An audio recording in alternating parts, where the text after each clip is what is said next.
The Las Vegas shooting that has so far claimed nearly 60 lives and resulted in hundreds of injured has at times been referred to as terrorism.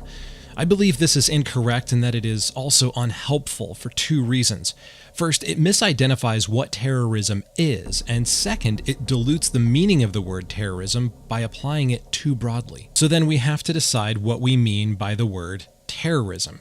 It's more specific than just knowing it when you see it. I came up with my own list a while back, and after studying under terror expert Dr. Alex Braithwaite, I've modified my list as to what constitutes terrorism, and you might find this list useful. It is important to note here that in my mind, not every instance of terror will check all of these boxes, and some non-terrorist incidents, like Las Vegas, will check a few boxes of their own.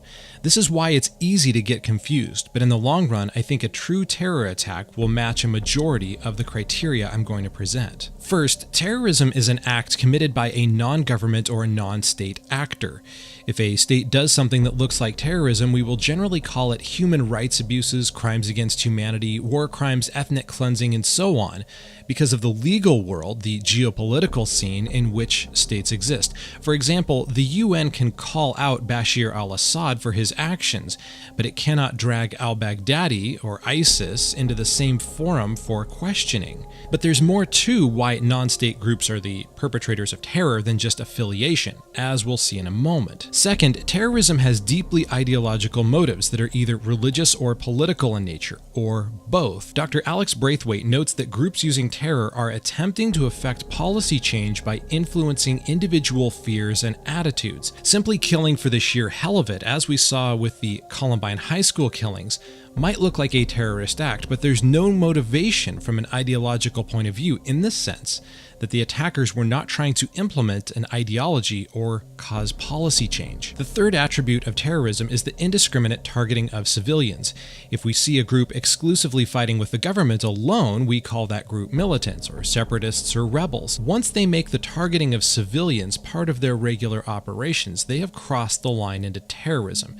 Civies are targeted often because, frankly, they're soft targets with emotional and psychological value, and they can influence policy outcomes in a state. Fourth, we see terrorists use specific tactics and methodologies in their operations. Car bombs, suicide bombers, indiscriminate military-style attacks against civilians in public places, the taking of hostages, beheadings, and other shock executions of peripheral or innocent actors are all common to terrorism. Suicide attacks are a terrorist tactic, but if they're used exclusively in a military setting, like the kamikaze attacks of World War II, then they're merely an unconventional tactic and not terrorism. Fifth, and this is kind of a subpoint rather than a criteria, this definition of terrorism applies only in a modern context. It would be difficult to take this set of criteria and apply it retroactively to World War II or other historical wars, because what was viewed as acceptable war policy for the Allies in World War II, or Napoleon or the ancient Babylonians, has since changed. We don't drag word definition into the past and expect a perfect match. Neither should we take our modern definitions of terrorism past the context in which we understand it. So how does the Las Vegas shooting compare to this list? Arguably, Paddock was a non-state actor, but he was a solo actor, and we usually think of terrorists as being part of a group, an organization, or a larger, more identifiable ideology. At the moment, we have no such confirmed affiliation for Mr. Paddock. Second, there is no apparent religious or political motivation behind this attack, and no apparent motive to affect policy. Third, Paddock did indiscriminately target civilians, so that box does check. And fourth, the tactic of gunning down civilians in a public venue on a mass scale is also on the list as a tactic. Some items on this list will usually match some evil man-made event, but that doesn't necessarily mean it's terrorism. This is because of the problems of motivation and affiliation.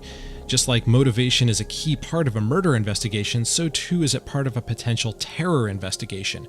As of this recording, we have rumors of money transfers and other iffy behavior, and we have ISIS claiming responsibility, but we have no confirmed official ties. ISIS may be claiming responsibility because of our second criteria item, that is, policy change through fear, and this shooting certainly inspires fear. They might really have inspired Paddock, or they may just be trying to get a freebie. Either way, at the moment, we simply do not know. It is important to note that all of this can change with one phone call, the discovery of an email, a note, or a confession. Any of this evidence could confirm what might be for some their worst fears, that this is a terror attack.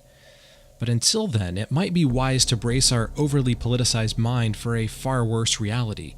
Sometimes humans, like wolves, just kill for the sheer hell of it.